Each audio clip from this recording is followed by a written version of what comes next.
Welcome to Counterpoints Friday. It's been sort of an earthquake of a day, of a 24-hour period in Washington, D.C. There's so much to get to. House Republicans are announcing first what they'll be doing in a new Congress now that they have officially won back the House of Representatives with a slim margin. Nancy Pelosi announced her retirement. We have so much to get to. Ryan, you were writing your book this week. I was. I also took a break to write a little bit for The Intercept as well.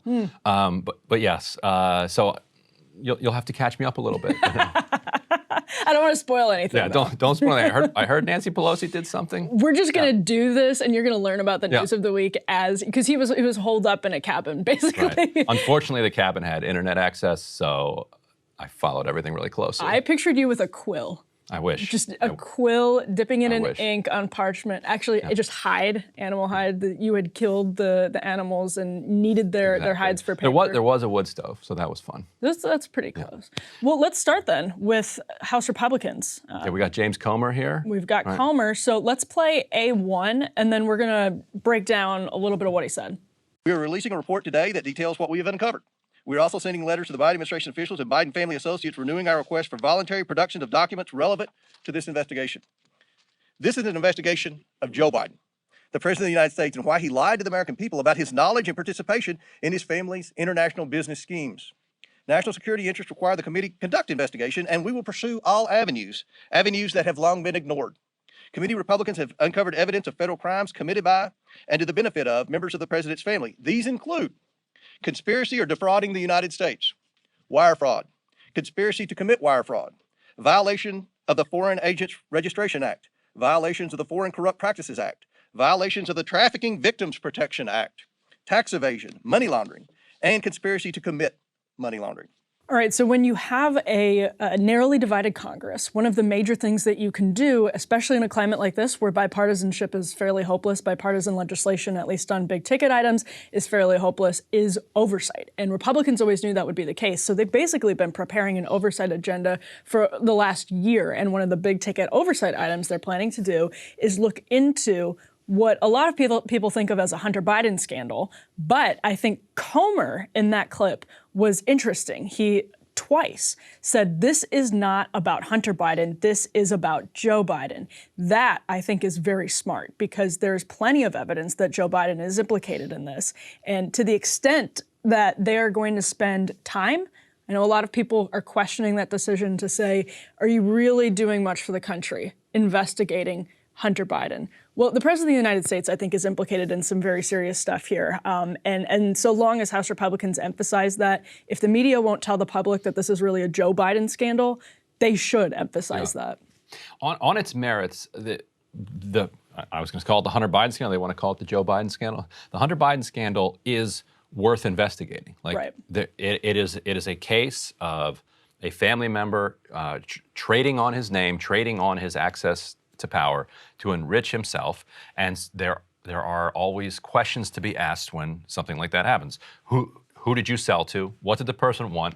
Did they get it? Was it illegal? Did it undermine U.S. national security? These are all important and interesting questions. What might they still be getting? What now? If they're still getting something, now you're all of a sudden in the realm of relevance. From a political perspective, I think this is pitching, squarely to the Republican base. And so for them to come out with their first one, like there are an enormous number of investigations they could have done. Something around the pandemic. They will be something doing around that lab for leak. sure. Right, but the one that they put in the pole position is a signal of the one that they see as, the one that they're going to put the most energy behind, that is their top priority. Maybe could have been something about the Biden White House's role in juicing inflation. Maybe something about their energy policy. They were hammering on energy policy. Exactly. The reserve is all empty. Why did Biden do this purely for political gain? Can they get emails that prove, that emptied the strategic petroleum reserve just to get a better result out of the midterms? There would be lots of these kind of broad-based things where they could try to back up the campaign themes that they ran on and try to hit people in the middle. This is more for the conservative audience. Now, I say that as somebody who actually believes that there is merit in this stuff. Right. But just politically speaking, it's in this cul-de-sac right now. Yeah, and it's funny because I wish we could both sit here and say the primary audience for this is the American people, because it is relevant and germane to our politics that the President of the United States is. And just to be clear about the implications, I know that a lot of the people on the left, their eyes roll back into the back of their heads when they hear the name Tony Bobulinski. Tony Bobulinski has plenty of knowledge of Hunter Biden's business dealings. Anti-Polish prejudice, basically. Yes, exactly. He has plenty of knowledge of Hunter Biden's business dealings because he was involved in them, didn't really have any incentive to speak out on this, and says the 10% from the big guy that came from that laptop, from that email, was referring to Joe Biden. But that's not all the evidence we have suggesting that Joe Biden was benefiting from Hunter Biden's relationship with CEFC, among other clients of Hunter Biden. But CEFC is a Chinese energy conglomerate. He was doing business with them, presumably, while Joe Biden was vice president. He took the Air Force Two to Beijing with Joe Biden while he was vice president. We know he was trading on the name. That much is clear. We know that he was inviting plenty of people to meet with Joe Biden while he was vice president, whether they were Mexican lobbyists, not lobbyists, whether they were Mexican clients, whether they were Ukrainian clients, whether they were Chinese clients. We know that this was intentional on Hunter Biden's behalf, and we know that Joe Biden lied about having no knowledge of any of this.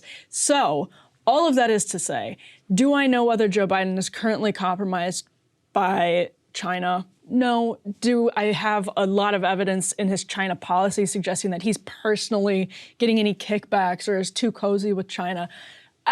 I don't know. I don't know that that's what they're going to find. What I think will be more interesting is whether Joe Biden was intentionally getting his bills paid by Hunter Biden's insane lobbying fees while he was vice president and after the time he was vice president. That's what I think's on the table. Which comes from that text message that he sent to, what was it, Ashley, his sister, who said something like, well, you know, at least I won't take half like my dad did, or something like that. Or maybe, anyway.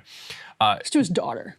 You know, to his daughter. Yeah. Okay. So you know what would be an amazing move that would force the media to cover this? And here I'm giving more free consulting to the Republican Party. I love it when you do that. Get pen and paper out, because this is good stuff.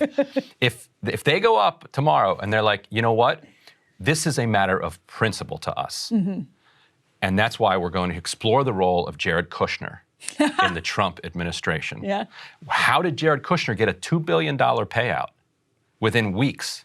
How did Steve Mnuchin get hundreds of millions of dollars within weeks of, but forget Steve Mnuchin, that's small potatoes. How did Jared Kushner get $2 billion from Mohammed bin Salman when, as Ken Klippenstein reported over at The Intercept, everybody who looked at his investment proposal was shocked at how shoddy it was. Mm-hmm. It's like, there's nothing here. Mm-hmm. And there didn't have to be anything there, because what was there was what he had already delivered and what he was going to deliver in the future. Even Saudi Arabia's investment advisors, not just the ones on Wall Street that laughed out, in Saudi Arabian investment authority advisors were like, this is crazy. This is not a good investment. They got $2 billion anyway. Why? Mm-hmm. What happened? Mm-hmm. Like, what? Just let's hold some hearings. Let's call some witnesses. And if you do that, first of all, the media would love that. But second of all, that then forces them to cover the other one. Right. Because now you look like you actually are principled. But if you are only talking about Hunter Biden, when for 4 years you had the Trump family treating the White House as a piggy bank, and you're not going to do any hearings about that, it makes it so easy for the media. And whenever I talk to people on the left about this, like Hunter Biden, they're like, what about Donald Trump Jr.? What about the Trump organization? Oh, 100%. And what about Jared Kushner? It's the same. And again, like, it's easy for you and I to sit here and say this because we're journalists, and a lot of journalists actually, I think, lack curiosity or even awareness that this is happening to the extent that it happens on the left. The Hunter Biden story is as good an example as any.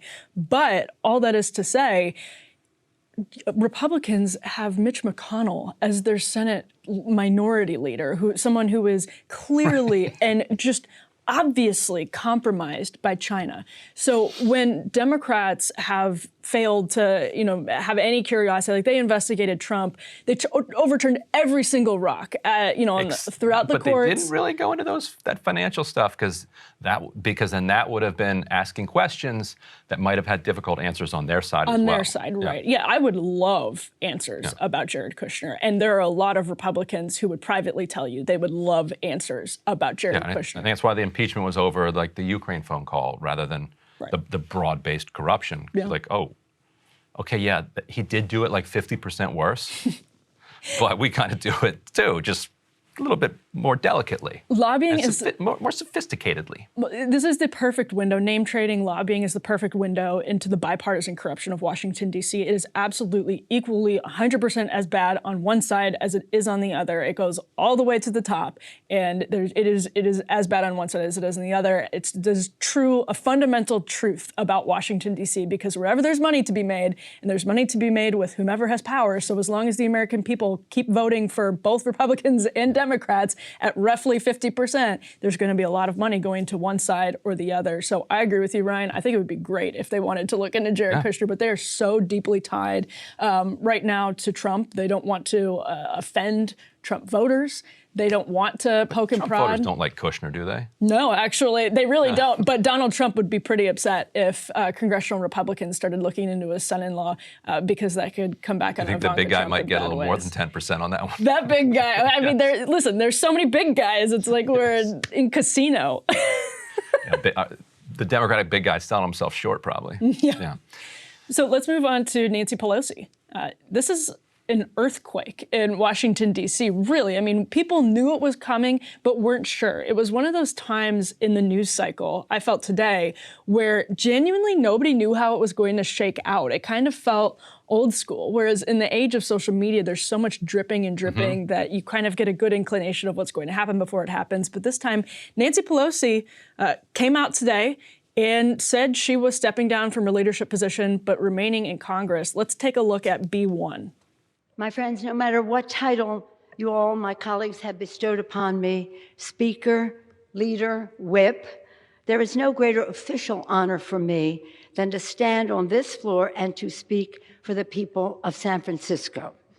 This I will continue to do as a member of the House, speaking for the people of San Francisco, serving the great state of California, and defending our Constitution. And with great confidence in our caucus, I will not seek re-election to Democratic leadership in the next Congress. For me, the hour's come for a new generation to lead the Democratic caucus that I so deeply respect. So she's stepping down from leadership, but she's going to remain in Congress representing San Francisco. So she'll sort of maybe to be able to mentor the new leadership that's coming up behind her. But That's charitable. What you were saying about the people didn't quite know, people expected but didn't quite know, reminded me of 2010. So after Democrats got wiped out in the Tea Party wave of 2010, so that's the first time that she loses her speakership. The entire city's wondering, is she going to stick around? A lot of people thought this is probably it for her. And the RNC ran a very heavy campaign. Fire Pelosi. Fire Pelosi. Yes. So I was on paternity leave, and I get a call, like the speaker wants to do an interview. Oh my gosh. Were you at HuffPost at the time? I was at HuffPost at the time. And so I get called in, do the interview, and I learned later that her staff had no idea whether she was going to stay or not. And it was driving them crazy. They're trying to figure out, do I need a new job? Do we need to get a whip operation going? And she was being so mum about her future. They're like, let's get Ryan in here, and he'll ask. They used you they told me, to mediate in their own office. Their own boss, to try to figure out Politics. from their own boss. Oh my gosh. And she wouldn't explicitly in the interview come out and say that she was staying, but she said, I'm making a lot of calls, and I'm very pleased by what I'm hearing. There are a lot of people who are telling me that they want me to stay, and I'm going to continue to make those calls. Like she made it 99% clear, and so I published that. It's like, okay, and then it was off to the races. She locked down support very, very quickly. It was only years later I learned that they literally had no idea what she was going to do, and the only way they could think to find out, because she just wouldn't say, was let's bring a reporter in here. You're the best person I could think of to ask about the legacy of Nancy Pelosi, because you've covered this from, I think, a genuinely fair vantage point, as opposed to the press really has always loved Nancy Pelosi. Does she get tough treatment sometimes? Yes, but if for evidence, read Molly Ball's book on how that's a great example of how the press in general treats Nancy Pelosi. Your experiences over the course of the last couple decades, Pelosi-wise, looking back now, she's stepping down. What's the legacy of Nancy Pelosi? Well, I mean, Obamacare would be her legacy, I think, because that's the thing that she salvaged from complete wreckage. Like It's so after great how we got the public option. Well, she did get it through the House, actually. That's right, she did. But the fact that she used to do interviews with me, despite the fact that the Huffington Post was constantly kind of hammering her, shows the kind of amoral power player that she was, that people misunderstand how you get access in Washington. Access comes from power and from forcing people to have to talk to you rather than from being nice to them. Because if you're nice to them, then they don't have to talk to you anyway, because you're just going to be nice to them anyway. Right. Or it comes from the staff needing to know They whether or have a not she's job. going to run. But so there's this myth about Nancy Pelosi that she was a housewife. She's from Baltimore. Her dad was a mayor. She's a housewife. Her kids go off to college. Then she jumps into politics. That really obscures, how political a person she was, like from the very beginning. Yeah. So, and her dad wasn't just mayor. Like this big Tommy D'Alessandro. Her grandfather And her, her grandfather too. and her father, yeah. And her father was a New Deal congressman, as well as then a big city boss in the 1940s and 50s, which meant, and I looked at his FBI file for my book, like lot of mob connections. Like, Yep. doesn't mean that he was part of the mob, but like publicly, there are all sorts of mobs. Every mayor of a big city back in the 40s and 50s, these machine mayors, like they had to deal with the mob. Let The alone mob was- Baltimore. and especially an Italian American port cities. hub, super industrial, and like thriving at the time. So as a child, Nancy Pelosi and her mother, because her mother was a piece of this machine as well, and so that's one way that she learned that, like, oh, this is for women too. They would keep these lists and these files of who needed favors and who was on the bad list, like that, because that's the kind of both the good and the bad of a machine. That a machine that actually functions is going to deliver things for people, and in exchange, the public is going to keep reelecting them to office and overlook their corruption. Like that's the kind of bargain. Bargain broke down when the machines actually stopped delivering for people. People are like, oh, wait, so now you're just corrupt? No. You want to do the corruption, you got to, like, when I call you because I got a problem, my trash isn't getting picked up, you get my trash picked up.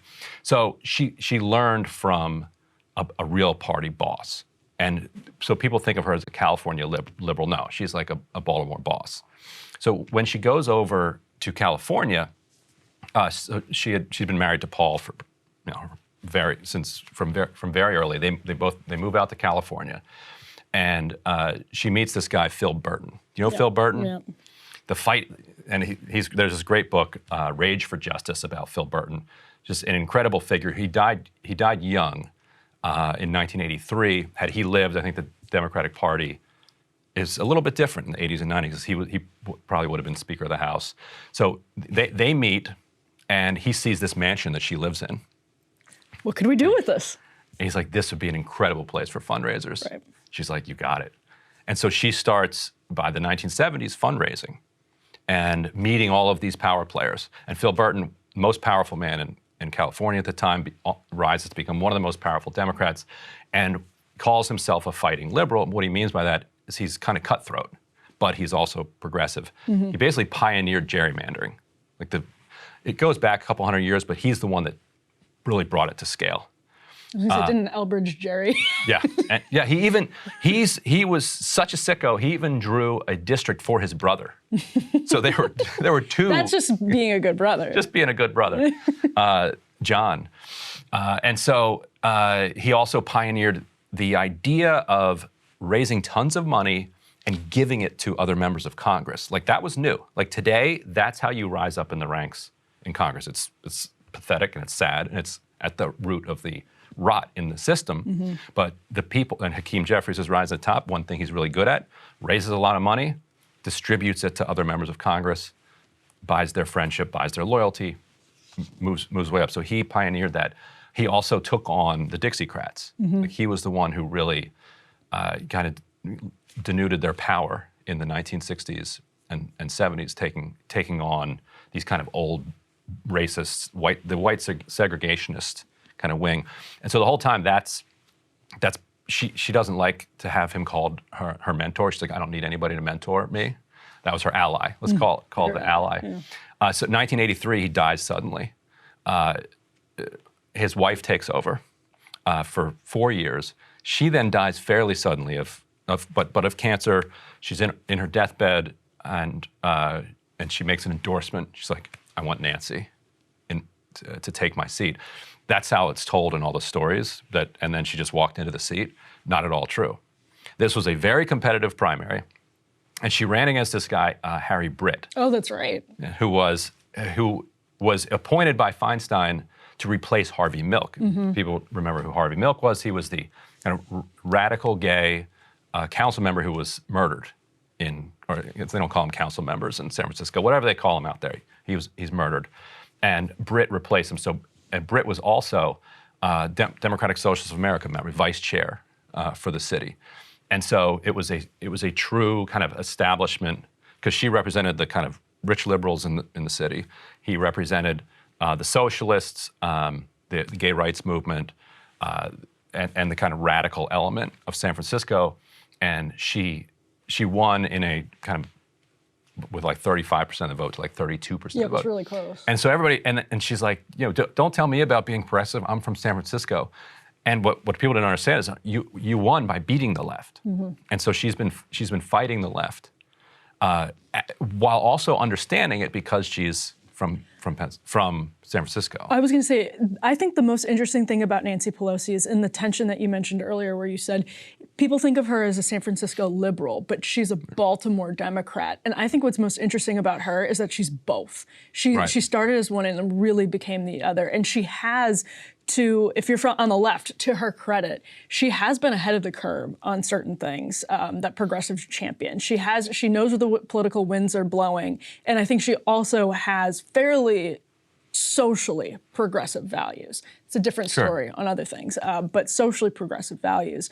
And that's, I think, one of the most interesting through lines of Nancy Pelosi's career is that she, in terms of her legacy, and there will be buildings named after her in this city, believe me, and it'll happen soon, I'm sure, but she put muscle, even when she didn't want to, because she knew where her bread was buttered and the political winds were blowing. She put muscle behind some progressive causes in Washington, D.C. Oh, for sure, yeah.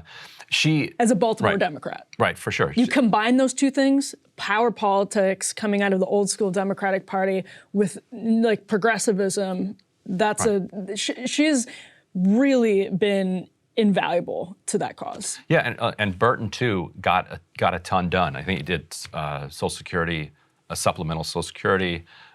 You look through his list of accomplishments, minimum wage, like a ton of like really big stuff that he was able to get through by being this like really cutthroat Machiavellian power player who remembers like who has done what. Yeah. And Pelosi just has this steel trap of a memory, and members would say that nothing would get past her. Like so you'd be in some meeting and she'd be like, "Oh, hey, Donna, yeah, you voted on that prescription drug amendment in Energy and Commerce a couple weeks ago, and it was an interesting vote." And they're like, "You were how are you even watching? Like how do you remember that? Like 435 members, 40 Democrats, like thousands of votes being cast every week. You're like, how? Like they felt like they could not get away with anything. And workaholism is something that is an underappreciated trait. Like she basically never slept, and was just constantly on the phone, either browbeating or whispering sweet nothings, or just making sure that she had everything in a row. We all laugh about how funny it's going to be to watch Kevin McCarthy kind of manage this conference with just a handful of votes. She had like a 3-vote majority for a lot of this, and it wasn't even that funny. It was just like she just had everybody in line. Here's another interesting thing. So Hakeem Jeffries is set to, it looks like, we'll get into this, but is set to... You want to move to Hakeem Jeffries and the Democrats? Yeah, let's talk about Hakeem Jeffries.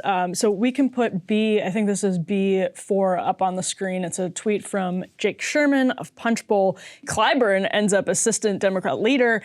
This is all, again, like with all of these sort of dominoes falling, this is an earthquake in Democratic politics. This is a huge shakeup up Steny Hoyer, Nancy Pelosi's longtime love-hate relationship with Steny Hoyer goes back years and They years. dated. They went on a date in, I know, in the but 1950s. You couldn't write it. They interned for the same senator, Maryland senator, You couldn't write that stuff. Yeah, both Marylanders. and they have been a little hostile to each other since then. There's- He was elected in like 81. She was elected in 87. And she was always sort of usurping him. Yeah. Right. And this goes back decades. Love to know what happened on the date because she's. You should have asked her about that. Well, hopefully I'll get another interview. Good. Well, that's your first But she question. doesn't answer. She does not entertain questions about that. Yeah, I'm sure she doesn't. So all that is to say, Hakeem Jeffries has She won't even confirm that a date happened. That's like that's just Washington lore. All right. Well, We do know they interned together, and they have beef. yeah. Well, you can sort of fill in the blank there. So the thing about Nancy Pelosi, and I heard this described actually by Philip Wegman, who just before we started talking here was on Special Report and mentioned that Nancy Pelosi, quote, had bent the institution to her will. And coming in, when you have new leadership coming in, they saw what Nancy Pelosi has done in the House over the last half decade, just this most recent this most recent tenure of Speaker. And she absolutely has bent the institution to her will. She got rid of the motion to vacate, which is very controversial among Republicans right Recommit, right? now. Vacate is the one that almost got Boehner. She got rid of the motion to vacate? Yeah, and so there's I thought Republicans were trying to get rid of that. Republicans are trying to bring it back. Back. Right. Okay. And so, yeah, she booted people off committees, which Republicans see as a huge red line. Yeah. And the Although question they're going to do then it is, themselves. does Hakeem Jeffries, and this is, by the way, coming from Nancy Pelosi, who is a little bit of both Baltimore Democrat and San Francisco liberal, and who did put a lot of muscle into the January 6th committees and sort of neutering Trump's Republican Party over the last half decade. So does Hakeem Jeffries step into this vacuum should this election go through as people expect it to? Does he step into this vacuum having learned from Nancy Pelosi? And Nancy Pelosi is going to remain in Congress, she said today. Another thing people didn't know whether would be the case. What's their relationship like?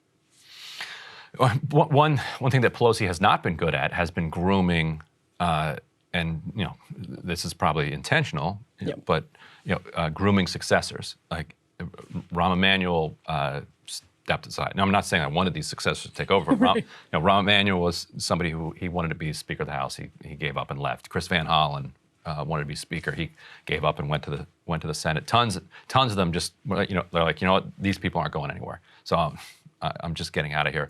And so Hakeem is a relative latecomer on the scene here. 10 years into Congress, 52 years old. And also, like, he was Joe Crowley's protege, and Joe Crowley was her rival because Joe Crowley, when AOC beat him in 2018, was busy organizing a coalition to challenge her for Speaker. And Hakeem was very much a part of that coalition. And so, but like I said, she's a political player. She's not going to hold that against people. Also, Hakeem has it kind of locked up. So in some ways, it doesn't matter. Like, she probably couldn't stop him even if she wanted to. I've seen a lot of people saying, how are progressives, allowing this to happen? It's like, they got beat, and they got beat a long time ago. Like, it seems like he has the votes. And there's The same thing happened with Kevin McCarthy this week. Right. Is Kevin McCarthy the ideal choice of the Freedom Caucus, which very much mirrors what the squad is on the left? Absolutely not. Is Tom Emmer, who's the head of the NRCC and really infuriated a bunch of people on the right, the ideal choice of the Freedom Caucus? No, but they got beat. Right. And so Jeffries, though, is not the vote counter, the whip, the kind of political power player that Pelosi is. Now he has 2 years to try to figure it out. The big question for him is going to be, will he continue to wage an open war on the kind of progressive flank in the House? That's what's so remarkable about Jeffries becoming leader, and assuming he gets in without any opposition, that he's in such an open war with the left that he tweets about it publicly. He created an entire PAC, the Team Blue PAC. It's a priority for him. That goes and plays in primaries against progressive Democrats. Like when Joyce Beatty won her primary in the 2020 cycle against a Justice Democrat-backed candidate, Morgan Harper, he did this huge spike of the football publicly. He was like, you're trying to come for us. We crushed you, and then we're gonna crush you in New York. Elliot Engel's next. We're gonna crush Jamal Bowman. Jamal Bowman actually ends up beating Elliot Engel, even though he embarrassingly, Hakeem Jeffries called his shot and then lost. But Jamal Bowman today said that he's going to support Hakeem Jeffries for leader. How does that happen? Well, one, personal relationships. Like Right. people underestimate the strength of those. Kevin McCarthy and Jim Jordan. On Capitol Hill, right? Knowing somebody and liking them, and then you also don't know what people do for each other, like Right. and not even in a corrupt way, Personal. like just and just the vibing together, like it's like it matters. The House runs on vibes. The House runs partly on vibes. Well, for it sure. has to some extent. Right, and so like, why is he cool with Jamal Bowman, but he's not cool with AOC? It's Right. somewhat significantly about vibes because their Right. politics are, pretty much identical. Jamal Bowman was asked, "What do you think of having two New Yorkers potentially in leadership today?" He said that'd be gangster. The other one being Espaillat, who would run, I think, the DPCC, who represents kind of part of the Bronx and Manhattan. So you have him in open war with the left, and the left supporting him for this leadership position. So then the question is, does he continue the war? And he's like, well, I smell weakness. How pathetic is this? I openly fight them, and they still won't stand up to me, so I might as well just steamroll them. Or does he say, I'm at the top now, I have to behave differently? Like I run this entire party, and if I want to be speaker, I need everybody pulling together. That's what I'm so curious about, because that's what Nancy Pelosi and Kevin McCarthy actually both have. And Nancy Pelosi has it unlike anybody else, right? Like she really is, in the history of American politics, one of the people who has been able to combine the power of the establishment with doing favors for Right. the base and for the activist wing and the ideological wing of her party when she can and when she knew she had to. That's not to say Nancy Pelosi is some sort of like virtuous beacon of, progressive charity. Like her relationship with Ilhan Omar is a good example. Perfect Like she example. calls her immediately after she wins. Omar's like, I need a change in the House rules so that I can wear a head covering on the floor. Otherwise, I won't be able to go onto the floor. She's like, I got it for you. She called her every week up until the election. She's like, I'm going to get this done. Boom. She gets that done. And then when she was getting in trouble for the Benjamins and for the other stuff, she would call her and say, look, we're going to put out a statement. I know where your heart is. Here's my advice on how you can stop getting caught up in your own axles like this. Right. Don't take it personally, what we're going to put out. And then when Trump came after her, she called Omar and invited her on a trip to Ghana, if you remember this. They went, Pelosi and Omar and then a handful of others, and spends time with her. And so then when people are coming to Omar and saying, we need to overthrow Pelosi, we need to, or you need to challenge her on this, she's like, we went to Ghana. She's like, she's had my back when people have been coming after me. Yeah. Well, yeah, and to some extent, you're right. Like, vibes is sort of a pejorative in this context, but really, truly, like, it matters who people think that they can get the most out of. So, Right. And if you want to bring stuff back to Minneapolis, exactly. having her on your side. Kevin McCarthy and Jim Jordan, Jim Jordan sees Kevin McCarthy. They have a good relationship. Kevin McCarthy sees Jim Jordan as someone who can just be an absolute bulldog on the oversight committee. This is back in 2018. And Jim Jordan says, well, if I have a good relationship with Kevin McCarthy, that's good for the whole Freedom Caucus. Now, that causes internal quibbling, but is Hakeem Jeffries going to be somebody who steps into these massive shoes of Nancy Pelosi, this legacy, and says, what I'm going to do is stop prioritizing my attempt to quash the squad and the progressive movement and recognize that in order to advance the power of the party as a whole, it's a give and take, which is that's a pivot from somebody whose priority is doing the opposite. And he's going to be pressured to stay the course because he's extremely tied in with AIPAC and with the pro-Israel lobby here in the United States, which their number one priority seems to be to annihilate the left wing of the Democratic Party. That is such a good point. And he has worked in coordination with them against Summer Lee, against Donna Edwards, against others. It's a fault line that when you elevate him to this massive position of leadership could rupture into, create a crater. Yeah, but the left wing of the Democratic Party is so small. It'd be like a pothole. I don't rather than a know. I crater. mean, small, but AOC is extremely high profile and influential, as is Ilhan Omar. Rashida Tlaib is also very high profile and influential. And we could do an entire segment on how Rashida Tlaib kind of got boxed out and have that conversation too. But we've been talking for a long time. Indeed. So we can move on to the strike wave. That's right. Not quite a wave, Well, but a lot of strikes. there have been so many conversations about how to define a wave Right. recently. Right. That I don't know if we need to get into it, because I think it's probably fair to say this is one part of a larger strike wave over the course of the last year or so. So let's put up, what do we got? C1 here, Starbucks workers planning a strike, calling it Red Cup Day. Starbucks calls it Red Cup Day, right? That they give out. It's one of their they're busiest striking on Red Cup Day. on Red Cup Yeah. Day, right? When they hand out the red reusable mugs. Shows how much I've been going to Starbucks lately. Right, to qualifying customers.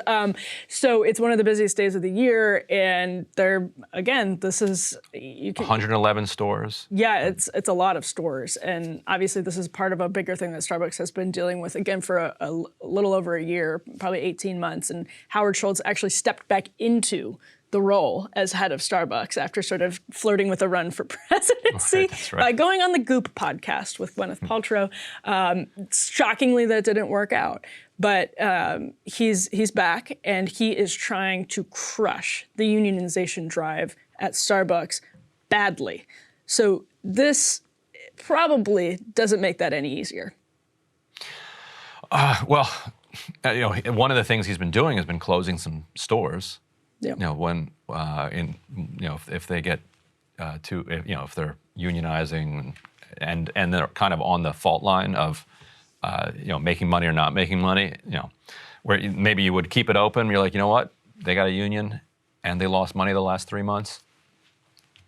Let's get rid of them. He's not messing around. Yeah, he has come in with a very heavy hand and done some like really typical tactics. For instance, saying that sure, we'll do more benefits. Oh yeah, if you're unionizing. breaking all sorts of labor laws.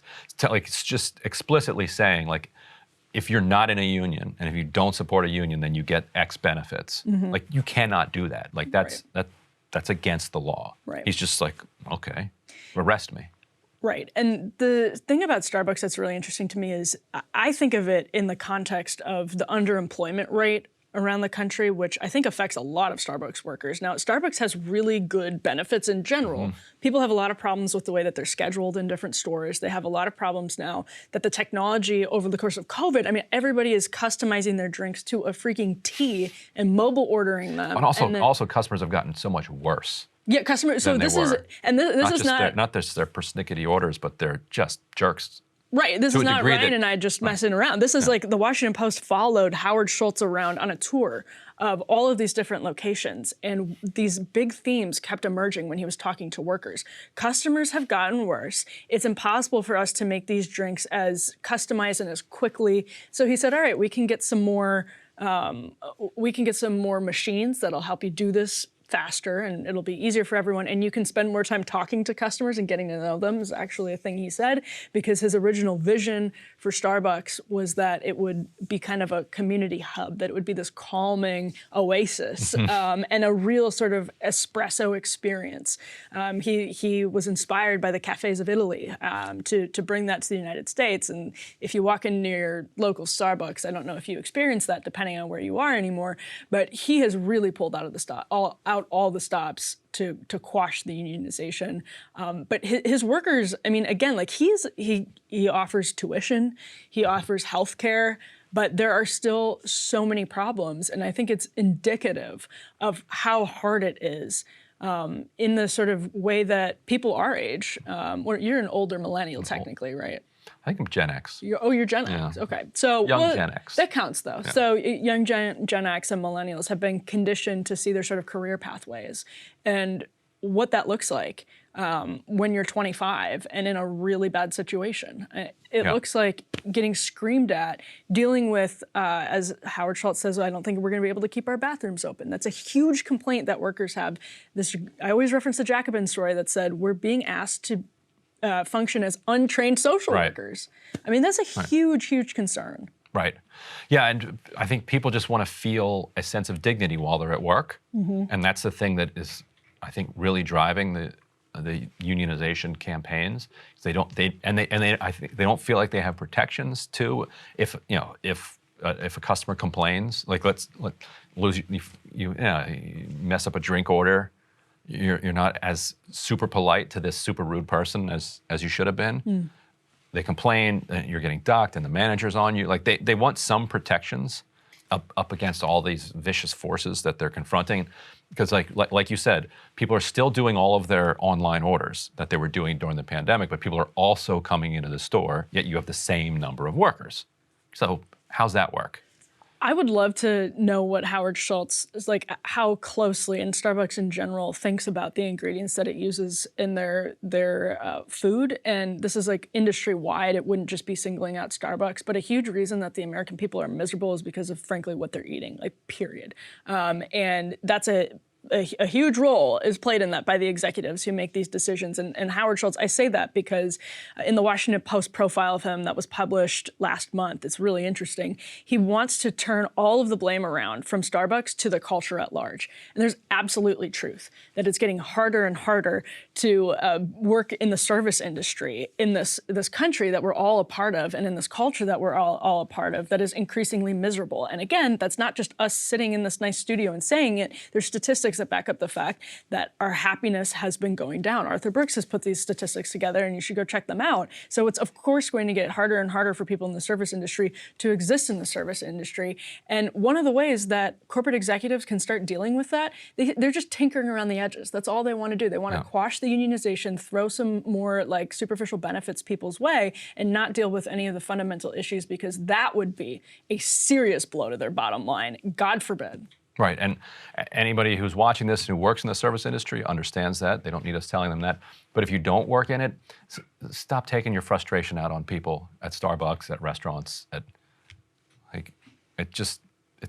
don't do it. Well, and that's the thing. They don't want to hear it either. Like they're not your problem. Right.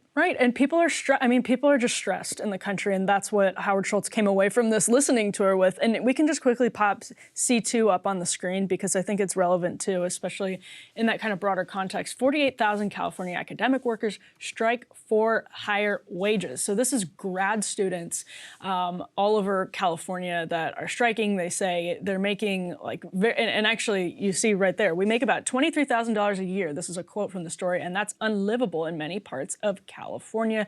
That's from one of a graduate student in the history department at UC Santa Barbara who was talking to Al Jazeera.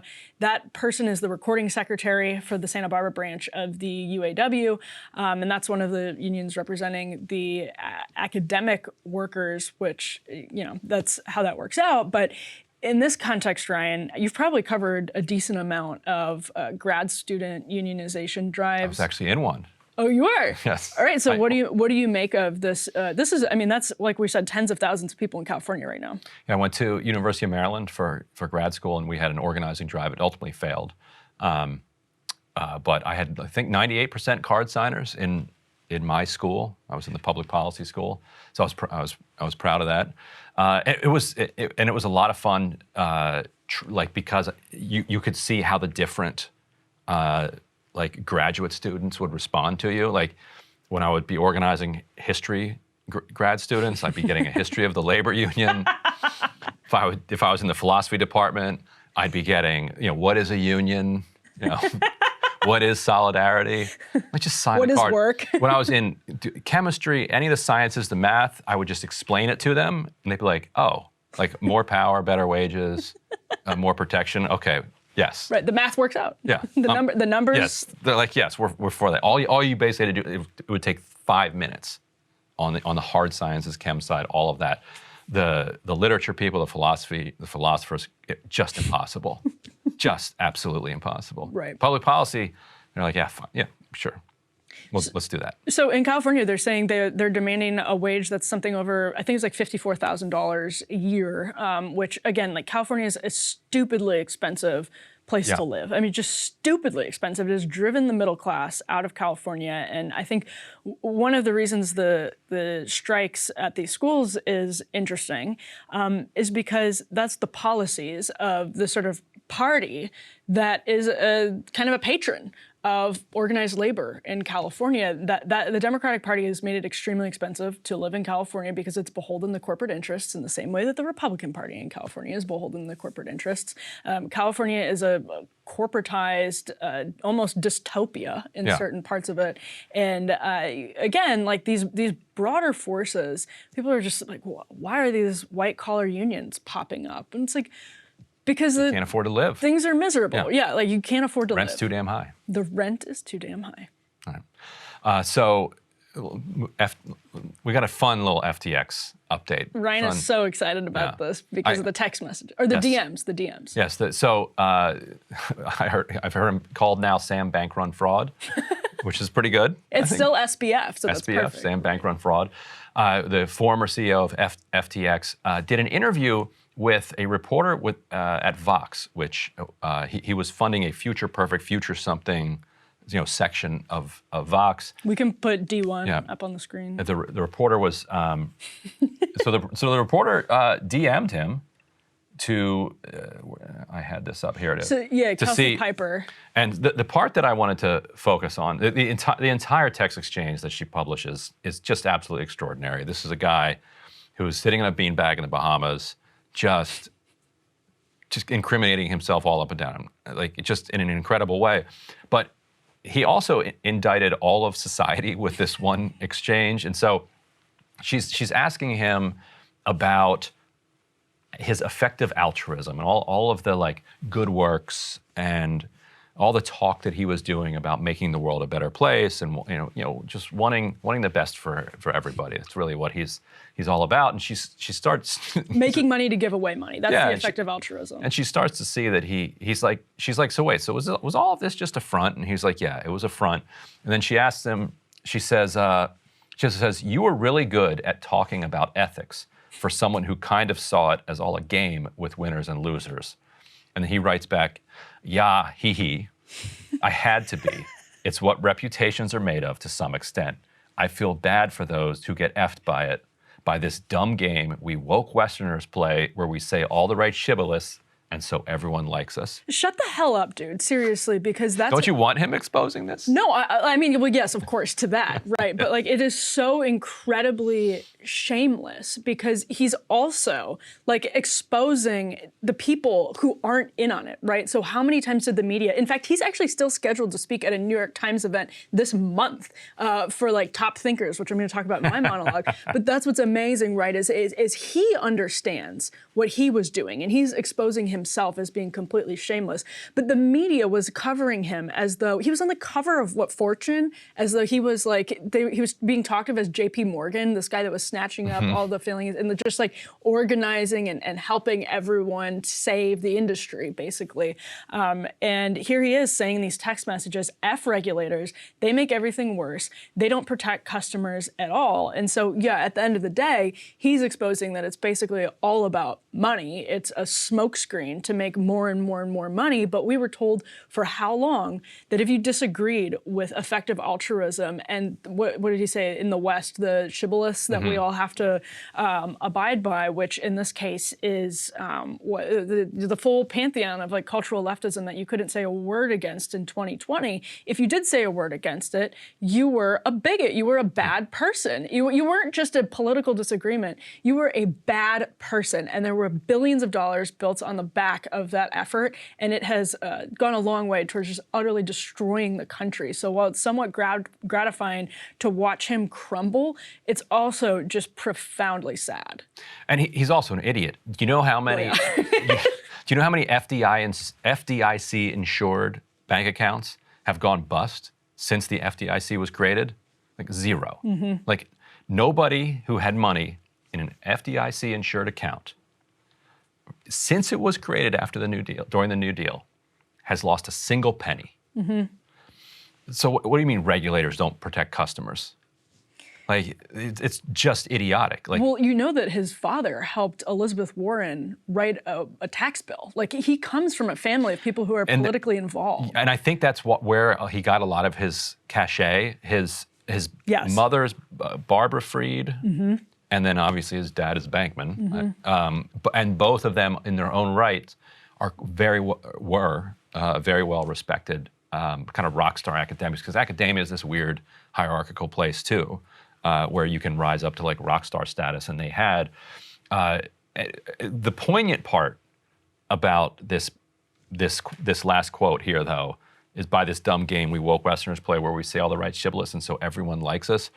His parents are effective altruists. Yes. Like, they're the ones who taught him these shibboleths, and that part at the end where he says everyone likes us, I thought of his parents and him just being a child, wanting the approval and love of his parents. So he speaks this like language that they've taught him. And then that was the first time I ever kind of like felt like some pity on a human level. It's like, wow, what a In your life? what a wounded, yeah, ever in my life. No, but for him, Right. what a wounded child. I thought when he said that of Elizabeth Holmes. Immediately, I thought of Elizabeth Holmes. And actually, another thing you can still see on the New York Times website for this Deal Book Summit that, what's his name, Andrew Ross Sorkin has been involved with for years, they brag about some of their former speakers, and one of them is Adam Newman. Adam Newman, Elizabeth Holmes, Sam Bankman-Fried, you can go down the list, but these are people that the media feted. The media served them to us on a silver platter, did advertising for them, essentially, not being forced to do advertising for them, but for their own purposes. The media boosted these effective altruists, these people who said they were going to change the world and make money to give the money back, and they were all doing this in the name of the common good, et cetera, and all it was an intentional deception. That's it. And effective altruism is an attempt to justify inequality, to say that inequality exists, but it's a good thing because it's shepherding all of these resources to these people who have proven by the way that they have fought and clawed their way to the top, that they are the most effective and the smartest people in society, and that they then have this obligation to distribute the money around, rather than we should collectively come together and say, you know what, how about a much higher tax rate for these billionaires? And so they would say, actually, no, you need more, the billionaires like me need more money because I am going to be so good at distributing it. He actually distributed, or I don't know if we've gotten any of it, he distributed some of it to The Intercept. Yes. Like, we take foundation money. And he's got a foundation. It was relatively new. I don't even know if the first check cleared. Before the whole thing just crumbled. Just completely crumbled and blows up. Yeah. So I assume that's not coming. Well, it's a good example also, though, because I don't think he expected to exert any pressure over The Intercept's coverage of crypto. I think. Or Vox's coverage of crypto, but I think it was. I wonder. So I think so. What the foundation focused on pandemic stuff, and so what they did is they were like, you guys are doing great work on the NIH, on EcoHealth Alliance, on LabLeak, on pandemic stuff. Here's extra money to continue doing that sort of work. So I think the people that the foundation hires to go spend this money, they actually care about this, and they want that to happen. I think. I mean, clearly he doesn't believe in this stuff. It's all fake. I think his hope is that if he just spreads enough money across the entire world, that when he gets into some trouble, that he'll have his hooks in people, and they might be a little bit gentler on him. Now, you fall cataclysmically like this from grace, then your hooks are all yanked out. Well, also, he clearly doesn't give a damn. As long as he's making money, he clearly didn't care.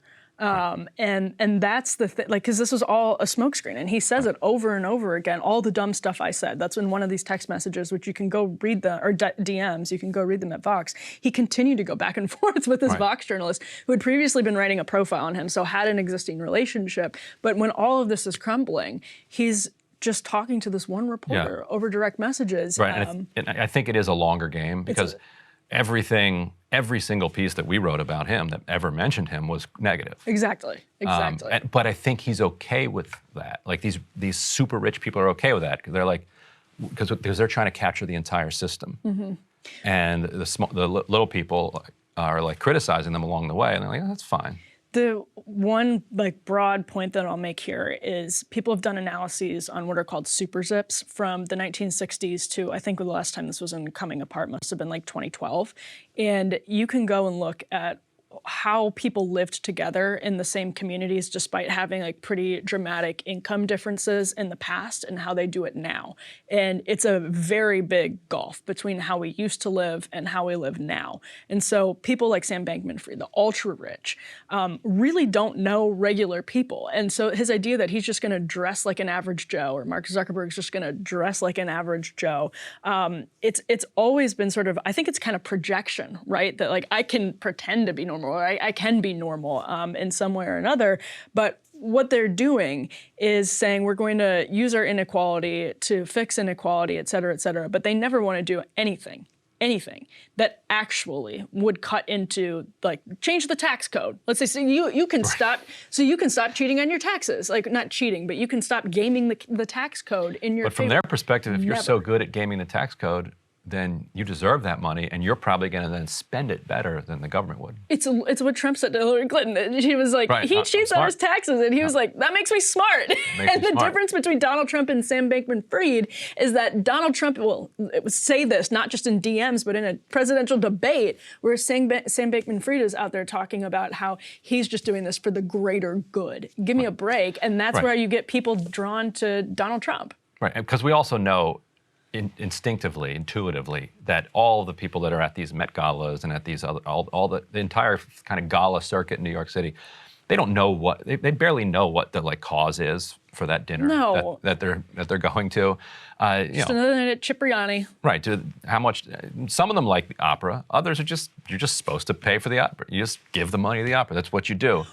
This is one of the first where he just says it outright. The best example. It was just a front. The best example of that is the Black Lives Matter Global Foundation, which if you are somebody who is a donor of multi-millions of dollars, you would pause before giving that group money because they were opaque in ways that were sketchy from the very beginning, and that has now all crumbled. But they raked in tens of millions of dollars from people like Sam Bankman-Fried. I don't know if he gave specifically, but in 2020— I don't think he was rich enough by then. He just, and that's the other reason he got so much media coverage. He was like nobody, buys a Bitcoin, turns it into $30 billion like overnight. Yeah. So the media's just going to be fascinated by that. And they're like, oh, and your parents are famous? Fascinated, but also like very favorable to it in a creepy, oh, and you're giving money way to Democrats? Yeah, the one. And against progressive, like that's the thing. A lot of his money that he was spending for Democrats was in primaries against progressive Democrats. And Stoller has pointed out that his business partner was giving big to Republicans too. So this idea that it was just all a Dem grift, I think is a little off the mark, although he definitely gave a lot of money to Democrats.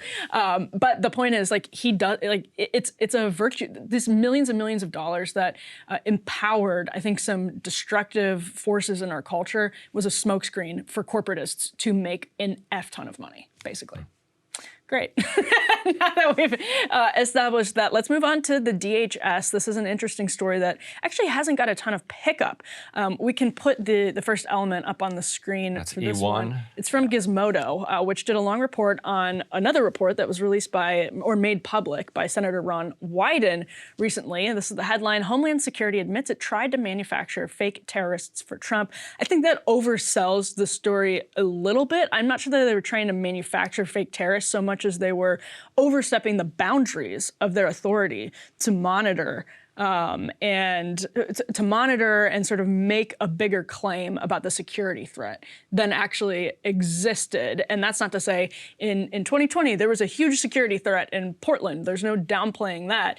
DHS, though, seems, if you read this report, which I actually did because I got here a little earlier today, which is unusual, and too early, in fact, like an hour early, and read the entire report, you see that a sort of ill-equipped DHS is monitoring protesters who are not implicated in violence in order to kind of have dossiers on people in Portland that summer.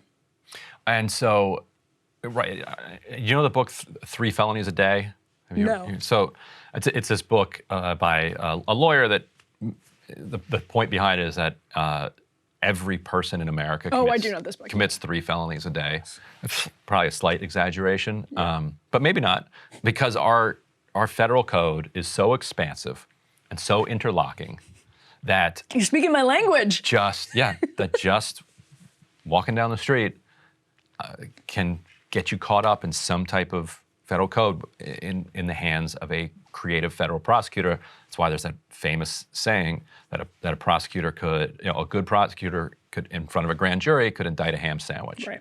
And so now you have a bunch of ham sandwiches running around Portland, and Trump demanding that they find these terror groups. Because if you remember at the time, he's scaring the whole country about Antifa. That, Well, Antifa is scaring the whole country about Antifa because they were actually burning Portland. yeah, every night 50 to 100 of these kids would come out all dressed in black and like throw bricks through like the Bank of America window, and They set like, the mayor's building on fire. they were setting fires. Like no, not cool at all. Like I would get beat up by the people- by the lefties all the time because I would constantly be like, can you guys do something with some purpose here? Yeah. Can you stop this? Like, who are you doing this for? The autonomous You're just zones, doing it for yourself. Those turned out to actually be very dangerous, and there were more than a dozen people by certain Right. metrics that But- actually died that summer. Right. And I because don't of mean this. to belittle it, but it's still tiny. And every death is a tragedy. Yes, yes. Although what we're seeing here, But it wasn't a nation. It wasn't a nationwide uprising. and if you read the report, I think what we're seeing. Oh, I disagree with that because it hits. Okay, well, for that month. So, but yeah, that wasn't Antifa. Like they were at the things. And what's frustrating about this is the same thing actually that we see across intelligence communities. And again, the intelligence community grift is a bipartisan one. We talked about that earlier in the show with lobbying, but it's the same thing. A lot of the people in the intelligence community that abuse their power, they're both Democrats and Republicans. I think we've seen it more from people who tend to be Democrats in the last couple of years than what was on display during the Bush administration. And some Republicans were not open to hearing about how these were actual abuses of power. One of the things we see the FBI consciously involved in right now is expanding the definitions and expanding the scope of inquiries in order to implicate more and more people, in order to monitor and to surveil more and more people, in order to have more power and more funding, et cetera, et cetera. What the DHS was doing here actually seems to fit that narrative pretty perfectly. So how has the right been responding to this? Nothing. I mean, I haven't heard anything about it. And maybe that's because it's a, well, first of all, we know one. That's because there's double standards, obviously. But secondly, probably because it's a minor concern in the scope of what the intelligence community is doing right now in terms of domestic terrorists and their classifications of domestic terrorists. But people like Rand Paul, I haven't seen if he said anything about that, you would think would have concerns about this as well. Right, because that's what the right has to do. If they're going to, again, going back to what we were talking about in the first block with Kushner and Hunter Biden, if you're going to complain when they surveil and call you domestic terrorists, you got to do the same when the shoe is on the other foot. Well, and this is Trump's DHS, so I think a lot of people would say, today there's too little focus on violent left-wing rioters, and still in Portland, for example, and so et cetera, et cetera. That's what That's you for would the hear. cops. The cops are just on strike out there. At what point is the right going to be like, hey guys, okay, enough. Like, get back to work. I don't know. We get that you were upset. You didn't like the way you were treated in 2020. It's like almost 2023 now. Like you're on salary. One of the unsung stories of last week is that a Republican was almost elected governor of Oregon. Yeah. It's a very exasperated state, and for some good reason. But I'm with you. I mean, I think a consistent Republican Party would be upset about this. Although I do think it's small in comparison to some of what we've seen in recent years. It fits that same pattern, and it speaks to, I think, the broad rot and a mindset actually that like Dwight Eisenhower and people were worried about forever as we were building up these apparatuses. Like, this power is going to be abused. Yeah, for sure. All right, Ryan, let's move on to your point for today. All right, so when Alexandria Ocasio-Cortez upset Joe Crowley in the summer of 2018, the political environment on the left was drastically different than today's. The Bernie Sanders campaign in 2016 had brought together disparate progressive forces and merged them into something resembling a political movement. That energy buoyed AOC in what would come to be known as the Squad and only grew stronger throughout 2019 and into the next presidential race, where Sanders won the popular vote in the Iowa caucuses, finished on top in New Hampshire, and blew the other candidates out in Nevada, producing a meltdown among the party establishment and on cable news. The party brass recovered quickly, consolidated behind Joe Biden ahead of South Carolina, came from behind on Super Tuesday, and finished Sanders off. Over the next year, the ecosystem that came together, increasingly organized around YouTube shows and podcasts, began splintering off. Some followed Tulsi Gabbard as she drifted out of the party, while others worked to build an alternative to the Democratic Party, while others still gave up entirely on electoral politics. So at the start of her career, Twitter was a place where Ocasio-Cortez could be seen to be leading an army of supporters. But often today, it seems more like she's fighting off an army of critics from the left. Others in the progressive ecosystem who still support Ocasio-Cortez complain that she hasn't invested heavily enough in building infrastructure or supporting candidates early enough for it to matter. So I asked her about her relationship with the left in a recent interview for the Intercept podcast, Deconstructed, and here's the first clip of it. It's interesting. So when the left was totally out of power from, say, 2015 up through, I guess, the election of the Squad, that unity among kind of the national grassroots online left was really strong.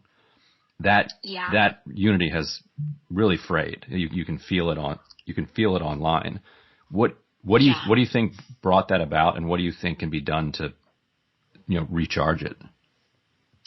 Well, again, I think a lot of it has to do with, it's one thing to be united in what's wrong, but it is a much more complicated, nuanced thing to navigate uncertainty. And so then once you have the responsibility of power, you have to make decisions on a daily basis about what to do with it. And that takes a lot of communication and, frankly, maturity and understanding and discussion. And I think sometimes, the responsibility of wielding power for people requires a lot of discussion and debate, and also disagreement, and how we manage disagreement. If someone makes a mistake, it's not the same thing as someone selling out. There needs to be a differentiation between an individual decision and a record and a pattern. And so, I think in the initial aftermath of gaining power, having to have these conversations require a lot of growth, and it requires a lot of debate. And I think sometimes it's very easy to turn on each other and have people turn on each other, and oftentimes mistake a disagreement with malintent or lack of character. And so I think that that's kind of what we saw for a little bit.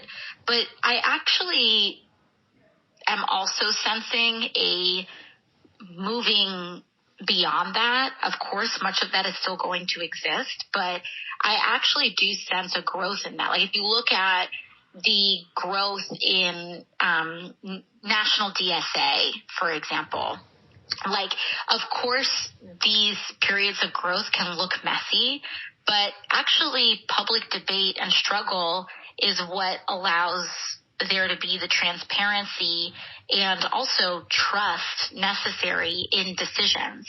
And to be able to hash out these disagreements, but then understand that despite disagreements, a person may have made a decision, but there's understanding when to draw the line between there being a difference of approach or a difference of strategy, even if it's one you vehemently disagree with, and just someone acting like someone who's just not on our side. Those are two different things. And I think that there's a greater appreciation of that. I think that there is more movement building that's happening. And I think that that is evident with the enormous electoral gains that progressives are making down ballot. If you look at these state Senate seats that we are picking up in places like Georgia and other areas across the country, like this is nothing to sniff at. I really do think that we're building a bench, and that it's trending in the right direction. I think electorally we are setting ourselves up for good things. But yeah, I think online discourse is, we can grow up. Like we can, and I don't mean that in an accusatorial way, but I think that we can become more sophisticated. I think that we are becoming more sophisticated, but it definitely takes growing pains. So I want to ask you, one, what you thought of that, but two, if you ever see parallels on the right with, say, Tea Party or Freedom Caucus types who come under criticism from the much further right for going to Washington and becoming a giant sellout.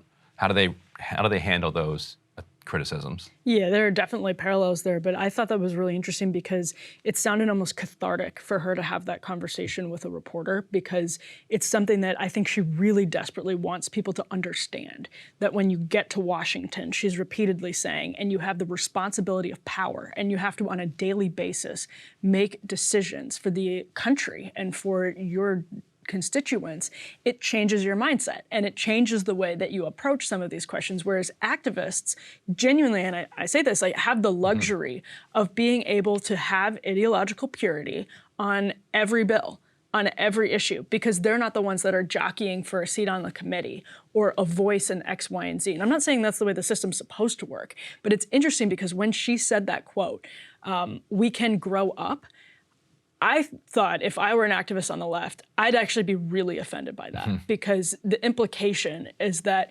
your consistency, your ideological consistency is immature.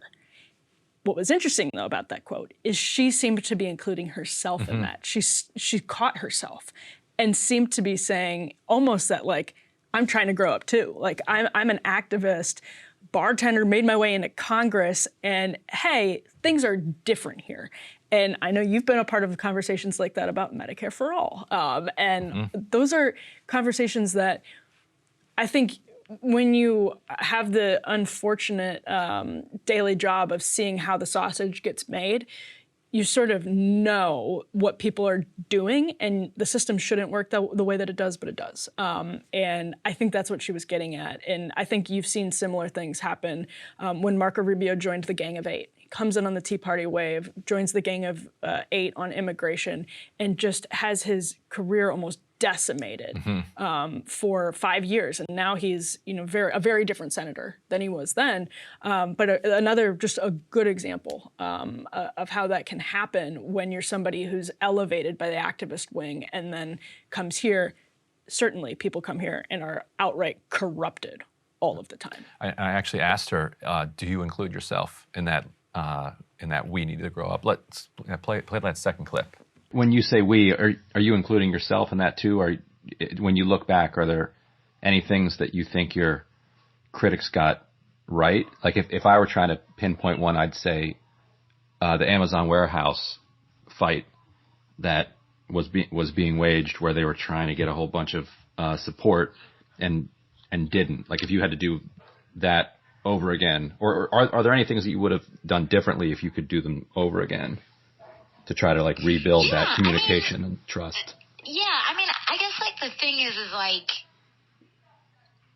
I think it's really about like intra-left relationship, right? So like if you look at that incident, now we're all good. Like, you know what I'm saying? Like that relationship, like we're cool. Like we dove in, and it wasn't just about like showing up at a press conference. Like we have offered infrastructure support, but there really is a difference between asking one person to be there for every single thing, and then when they can't make it for one thing, that like it must be because they abandoned all principle. Like there's a difference between that and just like, hey, okay, yeah, like we missed it on this one because there were literally 800 other things other fights that people were asking us to take up. And like, okay, but you know what? We showed up and we're back together again. And actually, like, the discourse of that moment is so out of step with the reality of what played out, because we've continued to support and do everything we can to you know, make sure that we're up on that. And you know, we're good now. And so I think there's a temptation, and we have to be aware of the role that even algorithms play in this, right? Like YouTube, Twitter, all of it is designed to make us fight with each other. Like, that is rewarded algorithmically. And so I think with the awareness of that, and it's not to say that we shouldn't ever, you know, we're better with sound criticism, but I think we really need to be grounded in strong citation and not just incitement of emotion. Like let's talk about having really thorough arguments to make each other better. Like, that's what political struggle is all about, and engaging in that, you know, with one another as a movement. I think she's right about the algorithms. We're up against a hard stop. Do you have like a 15-second thought? I just think it's fascinating. I mean, of course, people come here and have all kinds of issues with this, whether it's money or power or just, you know, trying to do what you think is right, which is rare. But that sounds to me like somebody who was elected in the social media generation, understands social media, and is dealing with challenges that are different than really what any other generation of Congress has dealt with. All right, well, the full interview over at Deconstructed. We're going to have more in a minute. All right, Emily, so what's your point today? Well, it's been a hopeful week in Washington, like the dawn of springtime instead of creeping winter. Finally, the Beltway thinks that American populism is beyond resuscitation. Donald Trump's sleepy presidential announcement landed with a thud, while right populists faltered in the midterms. Ron DeSantis, according to Wall Street and Paul Ryan, presents a plausible and palatable alternative to Trumpism, so the page can finally be turned. Well, no. They'd like the power to turn that page, sure, but they don't have it yet. I've said before that while I generally disdain politicians, period, I am favorable to the argument for Ron DeSantis. It's hard to say where he lands on populist economics and foreign policy as of right now, although his willingness to throw a middle finger up at the most powerful company in his state was a promising sign. But what we do know is that American happiness is declining. We know wages are stagnant, that the rising tide of the stock market is not lifting all boats. Mental health is worse, suicides are up, and births are down. We know war and energy and personal technologies have us on the brink of crises.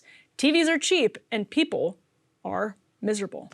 In other words, whether he stays or goes, populism isn't tied to the fate of Donald Trump or Blake Masters or even Bernie Sanders for that matter. It's here to stay because times are bad. Now, in the scope of human history, times should feel much better. We are freer, wealthier, and healthier and more prosperous than most people who have ever lived. But we're also declining on many of those measures from one generation to another. When you ask people to choose between a traditional politician or someone who says the system is rigged and acts like it too, it's not irrational for them to throw their chips in with the guy willing to accurately diagnose the problem, even if he happens to be a cranky Vermonter or maybe even a reality TV show host. Remember when the chattering class salivated over J.D. Vance after the release of Hillbilly Elegy? They'll talk until they're blue in the face about the opioid crisis and income inequality and rural decay, but their solutions are either easy Band-Aids or trickle-down economics. They don't want to take hard stances or tough votes. They want to talk and tinker around the edges. That's pretty much exactly what Obamacare amounted to, for instance. What have Democrats and Republicans done with their power recently when they've had both houses of Congress and the presidency? A half-assed health care bill and a half-assed tax bill. Obama wanted a public option. Paul Ryan wanted taxes on postcards. You may say, sure, but this is a feature, not a bug, of Madison's checks and balance system. Well, that's true, but again, both those bills passed not with divided government, but when one party had total control of Congress. We're paralyzed by institutional capture in government, media, and business, and our daily lives are worse because of those declines. Trump disrupted our politics in some good ways and in some really bad ones. But when elites gleefully cheer his demise, they're cheering for the demise of all of those disruptions, the good ones and the bad. They don't just want calmer news cycles. They want disempowered poor people, rural and urban. They want to monitor your expression and punish you when they disagree. They want a tax code that can be cheated, happy defense contractors and pharma executives and agricultural conglomerates. They want disproportionate control of the voting process, like Mark Zuckerberg. They want oligarchy with the veneer of republicanism. So the work of serious reform is left to less than serious politicians like Matt Gaetz because nobody else has the stomach for it. I believe that no member of Congress, by House rule, should be allowed to accept a donation for their campaign from a federal lobbyist or a federal political action committee. That money all has strings attached to it, and anybody who tries to tell you otherwise is lying. And when members take hundreds of thousands of dollars from lobbyists and PACs, they work for them more than they work for their constituents. And guess what? I intend to offer that amendment on the House floor in January, and I already have Democrats ready to vote for it, maybe even all of them. The second thing I would suggest is that if someone is a member of Congress, they should be prohibited from lobbying for life. Why is it so hard to say that you should choose one side or the other to be on? You're either in the lawmaking game or you're in the influence peddling game. And those who choose to be in the influence peddling game, go ahead, but you should sacrifice that when you get the privilege to represent 750,000 people. I intend to offer that amendment on January 3rd, and I expect that there will be Democrats voting for it. I will also introduce an amendment to have a ban on members of Congress trading individual stocks. How can we say that that is not something that dilutes our trust in markets and in governance when people are essentially able to bet on the outcomes that they have an ability to somewhat control? And I expect Democrats to vote for that. And finally, I would observe something that has really worked well in the state of Florida, a single subject rule. A bill coming to the floor should only deal with one subject. I was incensed as a freshman when I had to vote on the Farm Bill and whether or not to authorize war in Yemen in the same vote. And we could still have broad bills that relate to insurance or education or appropriations, but the notion that we lash all these things together does not serve our constituents and the American people. And I would expect, if we're in the majority, Democrats will vote for my amendment for a single subject rule. I don't want to hear a word from Pharma or from Kevin McCarthy or Hakeem Jeffries about populism or decay or divisions until they start talking like that, because that's what it would take. Trump's boomer stop the steal BS, among other things, was harmful.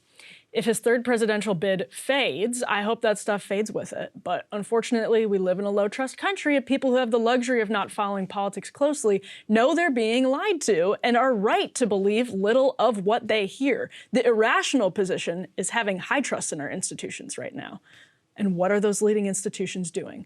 Well, they're gathering for the New York Times DealBook Summit this month, sponsored by Accenture and Walmart and more.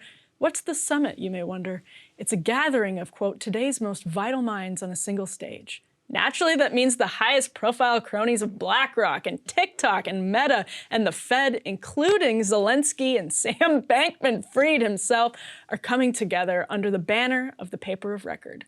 Surely they'll get some tough questions. There's no doubt Andrew Ross Sorkin will play the role of serious journalist as best he can. But he won't treat these folks like they should be in prison or stampeded out of polite society, which in a healthy country is exactly where some of them should be. I'm sure everyone will have all kinds of pleasant sentiments to share about unity and peace and healing our cultural wounds. But until they start talking more like Matt Gaetz did in that last clip and seriously take steps to relinquish some of their own power, they're only going to get more division and unrest, and they'll deserve it too. I'm terrified because I saw you taking notes, Ryan. Oh, well, I mean, because I was like, oh, I like that, I like that, I like that, I like Okay, that. that's good enough. I love the Gaetz man coming through with this. And he's right. He should get every Democrat voting for this. Now, every Democrat would not vote for it if they thought it was going to become law. You still have the Senate over there to mess with. And eventually, if we don't do something about this wretched Supreme Court, they're going to say that it's unconstitutional to bar a member of Congress. So it's First Amendment rights. Petition your government. Yeah. How dare you? Well, yeah, money is speech. But right, money is speech, First Amendment right. Yeah. So good for him. Seriously. I love it. This is all great. Trading stocks. It's absurd. Yeah. Don't pack money. All of it. Yeah. Well, yeah, it's absurd because again, like I remember when J.D. Vance would go on Morning Joe, and this when he was more anti-Trump, but people considered him the Rust Belt whisperer, and they were salivating over J.D. Vance and Hillbilly Elegy, both of which, by the way, I generally like, but they were just, you would have Joe and Mika just all over him. The corporate press really loved him. But what they won't do is support everything on Matt Gaetz's list, which would demonstrably have weakened the power of pharma. It would have weakened the power of tech. All of this stuff along the way. Do you get Sam Bankman-Fried if you have all of these laws in place? Because Sam Bankman-Fried said himself, regulators in that space right now are weak. We have his DMs with the journalist to prove it. So I don't know if they, well, we know that they would never seriously support a lot of this stuff, but it is just repulsive to me to see the gleeful cheering of the downfall of Donald Trump, because I know from those people, it's not just about the bad of Trump. It's also about the legitimate populist inclinations too. And I remember that that farm bill that also involved the Yemen vote. This is 4 or 5 years ago. And if my memory serves, that then Josh Gottheimer came in trying to undermine the entire thing by attaching a secondary amendment to it that says BDS is bad. What a circus. What a circus. So you got the farm bill, and which, then by you the got way, is huge. the Yemen war, and then you're going to have a fight about BDS and Israel. Yeah, no, the farm bill is like this. I mean, people are familiar with it. It's this just an absolute crony buffet. Right, that's where food stamps and all of these other subsidies for all sorts of things are, and then you throw the Yemen war fight in there. Yeah, it's crazy. Yeah, why not? Why not just do it all at once? Basically. Well, so speaking of a single issue, right? We're up next. We're going to talk about a new caucus forming in Congress that is actually focusing on a single issue, and that's the therapeutic value of psychedelics. Right. A new bipartisan caucus is forming in Congress focused on the treatment value, the therapeutic value of psychedelics. Joining us now to talk about this new caucus for the first time are two of the people that have helped to organize it. I want to welcome on here John Lubecki, who is the VP of Communications for Apollo Pact. Also, Marcus Capone is a co-founder and chairman of VETS, which stands for Veterans Exploring Treatment Solutions. Both of you, thank you so much for joining us. Thanks for having us. And so, John, can you talk a little bit about first of all, for people who are just watching this who aren't kind of hill rats, what is a caucus, first of all, and what is this caucus going to be? Who's going to be in it? So a caucus, very simply, is a group of people in the House who all work on one thing. You've probably heard of the mental health caucus. There's a veterans caucus. The biggest ones are the Democrat caucus and the Republican caucus. So some of them are very partisan. For example, the Republican and Democrat caucus.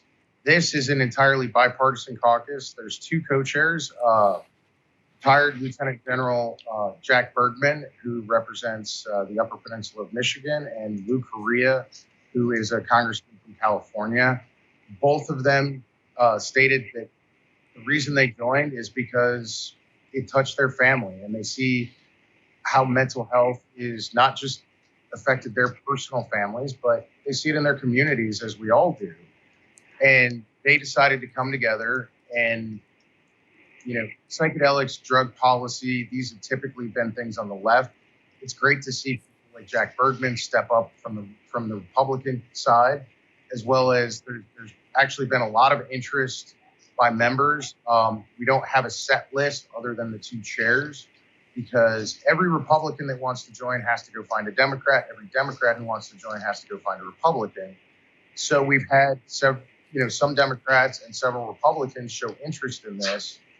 And I spent a lot of today telling them, go find a Democrat, go find a Republican. Some of the people who've shown interest is Andy Barr, Rutherford, Nancy Mace, Earl Blumenauer from the Democrat side. It's going to be interesting. And one of the best parts about this caucus is it's got a very tight focus on advancing research, funding for research, removing barriers to research, and then when that research is all done, making sure people have access to all those therapies. Yeah, Marcus, what are some of John just sort of got into it a little bit, but what are some of the big kind of ticket items that this caucus can help advance sort of immediately in a new Congress? We know the margin is going to be slim, which is great for bipartisan efforts, and especially great for bipartisan efforts that have specific legislative items on their agenda. So what are you most hopeful for, and what do you hope that they're looking at right away come January? Well, I think the most important thing that the public just needs to understand is that we're just trying to advance research in the field of psychedelic medicine. I think, in the 50s and 60s, psychedelics got a very bad name because these were medicines that were used as recreational drugs. We need to steer completely clear of that. These are, medicines that need to be applied with therapeutic use and medical application. I think if everyone can wrap their head around these being medicines that needs wraparound preparation, integration, support, I think all of us can agree when they're applied in a controlled environment, as we're starting to see in some of the research that are coming out, these are medicines that provide true healing compared to some of the, current, old treatment modalities that we've been using now for almost 35 years. Are you facing any opposition from the pharmaceutical industry, John, or are they still not threatened by the kind of the rise of therapeutic psychedelics? Or do they think they can get in on it? Yeah. I will say I think they think they can get in on it. I mean, let's look at Big Pharma. A lot of what they do is they go buy companies who have new technologies. They don't really create new things themselves. They just go buy them. So I do think that some of these companies may eventually be bought out by a Pfizer or a Merck, especially the for-profit companies. That may not happen. They've pretty much stayed out of it. They haven't invested their capital and their lobbying time and all of this. We're not part of Big Pharma in any way. And they've stayed away from us. They know it's eventually coming, but there's also delays. But there is opposition. A couple of weeks ago, you were talking on this show about some things that Jesse Waters had said on Fox News. And there's other pushback, in part due to negative outcomes, because these substances aren't always used in a therapeutic environment. They aren't always used in with proper integration, proper preparation, properly trained therapists and other people who can help people heal. And both of you can speak to this, but I'll start with you, Marcus, how it's specifically beneficial to talk about the experience of veterans who are helped by these treatments. I mean, obviously, the evidence suggests a lot of people can benefit from these treatments, but I imagine, especially when you're going to members of Congress, being able to talk about the experience of vets has to be a powerful tool for advancing that cause more broadly. Yeah, it's extremely powerful. My wife and I started VETS 5 years ago after, my successful experience with psychedelic treatment down in Mexico at a reputable retreat.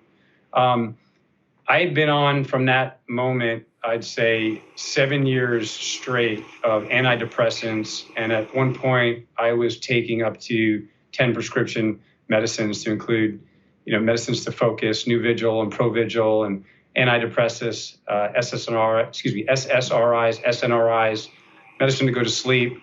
The day I'd say the week that I went to this retreat, I haven't touched an antidepressant or another pharmaceutical now in 5 years. The healing was so profound, we felt really necessary that we had to pay it forward to my community, the SEAL community that was coming back from 20 years of sustained combat. Many of my friends are struggling the same way I did, and we felt the need to pay it forward. And what we thought, what we wanted to get 12 individuals the first year, I think we funded 35.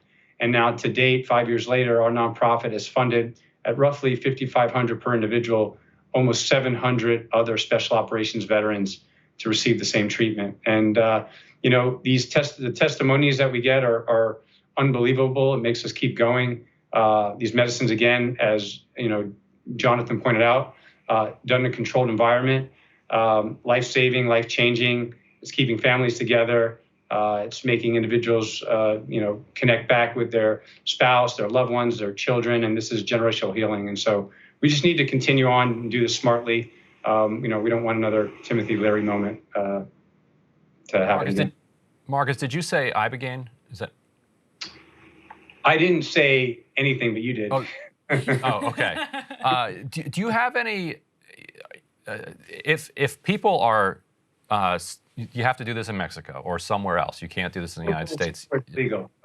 We can't fund anybody where these medicines are not legal. So in countries where they're legal, certain medicines are legal in Mexico, some in Costa Rica and Peru, some in some countries in Europe. And so we just have to be very careful. Do you have any advice for people who are suffering, who are trying to search for medicines solutions outside of the country, and so that they stay safe? What are the ways that you can identify facilities that are safe versus ones that are just in it for a buck? Yeah, there's plenty out there, as you can imagine. All of a sudden, there's a lot of quote unquote, pop-up medicinal shamans that all of a sudden think they know what they're doing, but we're so early. This is, ground floor, even though there are, of course, different communities that have been using these medicines for thousands of years, but they've grown up, using these medicines. And individuals have to be really careful. I definitely don't recommend, somebody just hopping on a plane and going to a random place and hoping, they get a life-changing experience. I mean, we put a lot of effort, a lot of research. We're using experts at a lot of the top medical institutions, Johns Hopkins and Stanford and Harvard and Mount Sinai to help us. But it's so early on, we really need to see the research. I wish I can say, if you're really struggling, go hop on a plane and find one of these places, but it's not the way to do it. I think we have to be really careful because, again, there are risks to these medicines if done incorrectly. John, before we run, can you tell us, there are a lot of causes that aren't able to organize to the degree that this one really is starting to. And now with the addition of the story that Ryan and you guys broke here tonight, what does this add, the caucus, sort of what does it contribute to the momentum of the movement going forward? What does this mean for the movement overall? Well, the biggest thing is it's both sides coming together and having a voice and being able to push out and talk about. One of the things I know the caucus is planning on is 4 briefings next year on various topics involving psychedelics to inform all members of Congress. There'll eventually be legislation and amendments and other things. The biggest thing is this is the left and the right coming together saying, look, medical shows this amazing potential to change lives. We need to get the research done, get the answers we need, and get people the help they need. Then we can deal with some of the other larger questions on spiritual use and other things. But this prevents things from going off the rails the way they did in the 70s that led to a backlash and all these things being made illegal and unavailable and unresearchable. Having a caucus, led by people like Lou Correa and Jack Bergman, with what they bring to the table, as well as some of these other people who have shown interest. It's the way to keep things on the straight and narrow and preventing, as Marcus said, a Timothy Leary moment where everything goes off the rails. Everybody says, nope, stop it. Because the second that happens, I know I have friends that's a death sentence for. I know Marcus has friends, the same thing. And I can't personally allow that to happen. And Marcus, about 20 years ago, I was a lobbyist, state-level lobbyist for medical marijuana. And one of the things that we had to overcome at the time was kind of the laugh factor, the chuckle factor. Like people didn't really take it seriously. Today, so many people know so many people who are cancer patients and others who are seriously benefiting from it. That's no longer an obstacle for those policy advances. What kind of familiarity with the therapeutic value of psychedelics are you finding when you talk to people on the Hill? I'm curious both when it comes to staffers, but also when it comes to members of Congress. Have they heard enough about it yet from people close to them that they're taking it seriously, or are you more often just getting jokes? Yeah, it's a great question. Definitely don't, I don't want to get in cannabis. I don't really, I don't understand the cannabis fight, but I do understand the psychedelic medicine fight. We're seeing things across the board. So we are seeing individuals that have been hearing about the research. We definitely know there's a lot of staffers, I think, because they're younger and they might be connected to individuals that have been, have attended these retreats or have done, say, ketamine-assisted psychotherapy here in the States that is, being used legally off-label in clinics. There's definitely most of the leaders, on Capitol Hill have at least one degree of separation of an individual that has been in the military, that has served, that has come back, and that is struggling with mild traumatic brain injury or PTSD. Many that we have talked to have taken their own lives, others that are just really struggling with opioid or alcohol use disorder. And so, they've been through the kind of Western medicine approach of these antidepressants and mood stabilizers and brain clinics and talk therapy. It's just not working for a lot of us. And, when you find something that is so healing, you just want to be able to share and be able to introduce it to everybody else so they can also, enjoy the life that, I feel like I'm living right now and Jonathan and others. And so, we'll do everything we can to, I think the biggest thing, we 100% need the science. That's going to happen. We know for a fact this won't happen without science and research, but we do need a lot of storytelling. A lot of these anecdotal stories are very real. My wife and I every day receive, text messages and emails and say, hey, you saved my life, you saved my family. I don't know how much more you need than seeing those, and it kind of what keeps us going every day. And so, with the introduction of this caucus, the introduction from Dan Crenshaw with the NDAA amendment that, again, will hopefully release federal dollars to study these medicines more, I think we're on a really good track and in a really good place. And again, we just have to be careful and how we roll this out and make sure we're doing it safe and to protect everyone. Well, Marcus and John, you guys are doing the Lord's work. Thank you so much for joining us, and congratulations on the advent of this new caucus. Thank you so much. Appreciate the time tonight. Yeah, hopefully they call it Noah's Ark on the Hill. You know this, where they go 2 by 2. So if you're going to come on, if you're going to join the caucus, you have to bring a Democrat with you. And they're trying to get people who are considered to be kind of moderates, and so that it's something that gets taken seriously. Because if you could get 10, 20 folks on this caucus, like that's a swing block that can then go to McCarthy and say, look, you won our votes. Yep. Then we just want you to free up some, or just ease some of the laws that allow the funding to flow. You don't even have to. You don't necessarily even need taxpayer money. Well, yeah, the importance of it is what you just said. It can be a swing block. So good for them for organizing. Like you said, they're doing the Lord's work. Oh. Well, thanks for watching another Counterpoints Friday. I guess next week, Thanksgiving. That's right. We're going to tape it a little bit early. Right. So there'll be, I believe, a Wednesday show next week. So we can send you to your families with plenty of fodder for a dinner table discussion. Yep, there you go. Yes. Be well behaved. No, not everything has to be a fight. Well, right. we can give that advice next week. Maybe next week what we'll do is give our Thanksgiving throwdown advice. How to pwn your uncle. Yeah, exactly. Yeah. Excellent. All right, well, have a great weekend, everybody.